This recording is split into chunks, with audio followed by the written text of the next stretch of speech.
بسم اللہ الرحمن الرحیم۔ السلام علیکم۔ تو فرینڈز، وفاق المدارس العربیہ پاکستان سے کتنے مدارس منسلک ہیں اور کون کون سے صوبے سے، تمام صوبے کی رپورٹ آپ کے سامنے ہے۔ 1959 سے لے کر 2020 تک کی ہے۔ اب جو ایک سال کے مزید یعنی کچھ مدارس بھی اس کے اندر ایڈ ہوئے ہیں، لیکن تاہم ہم آپ کو یہ چارٹ دکھا رہے ہیں جو آپ دیکھ سکتے ہیں۔ اسلام آباد، بلوچستان، پنجاب، خیبر پختونخوا، سندھ، آزاد کشمیر، گلگت بلتستان سے ہیں۔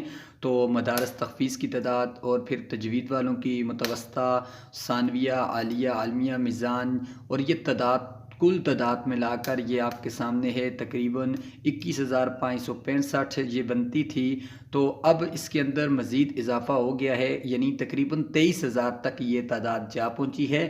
یہ ایک انفارمیشن تھی، میں نے کہا آپ بھائیوں تک بھی یہ پہنچا دوں۔ اگر آپ کو یہ اچھی لگے تو پلیز چینل کو سبسکرائب کر کے ویڈیو کو لائک کر دینا ہے۔ وفاق المدارس کی ہر طرح کی ویڈیو کے لیے